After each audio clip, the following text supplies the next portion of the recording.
We'll show you all the goals of the day a bit later on in the London match, but now we switch to Selhurst Park for the other London derby. Wimbledon, their new home, of course, against West Ham United. Eventful day they had there, and watching it all was Gabriel Clark. Good afternoon, Selhurst Park Stadium. Well, apparently moving into a new home can be one of the most traumatic days of your life. Nobody, it seems, told the Wimbledon managing director Sam Hammam.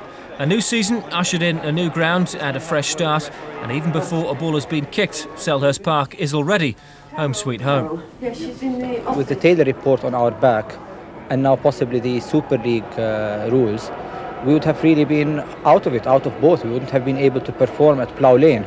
So it was absolutely essential that we make this move, and I think we made a very good deal, both for ourselves and for Crystal Palace.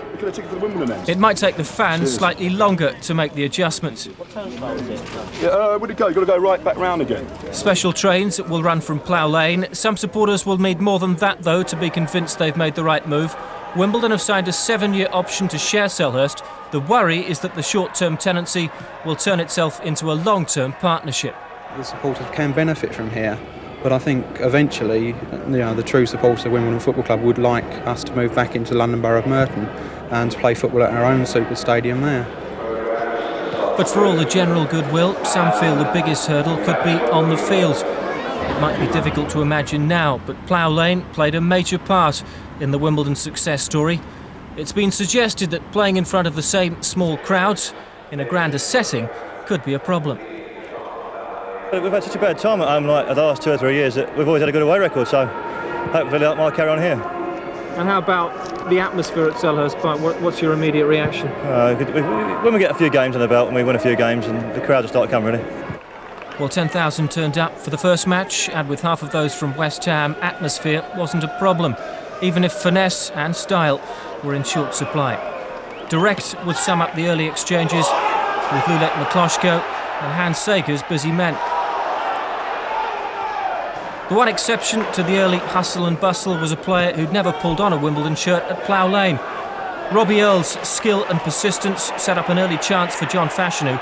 The rough and tumble that followed with Mikloshko was a taste of things to come. But new home or not, Wimbledon had settled better, and they got their rewards on the half hour. Earle reacting quickest to a mistake by Tim Breaker. His finish marked his and Wimbledon's home debut in style. It should have been 2. 90 seconds later, the West Ham defence went missing, and Carlton Fairweather seemed to have done the hard part, only to have a brainstorm at the finish. The Hammers didn't get that close. Martin Allen's deflected free kick was the nearest they came to a shot on target for an hour. By the time they'd managed a second, they were 2-0 down. Not for the first time in his Wimbledon career, it was Sagers who set up the chance. Fashanu left Mikloshko clutching thin air. The rest was a formality.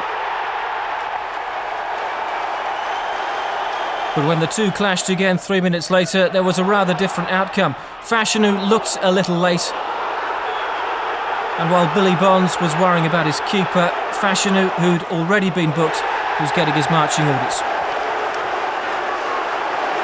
The 10-men Wimbledon held on without too many problems for a nice enough housewarming, despite Fashanu's sending off. I would have hoped with his experience he might not have gone in for that, but he's a professional and he goes for 50-50 balls. That's his game. He did that a little bit early and scored a goal from it. So you can't take that away from him, but we're disappointed, obviously, because we're going to miss him for the number of games he's out.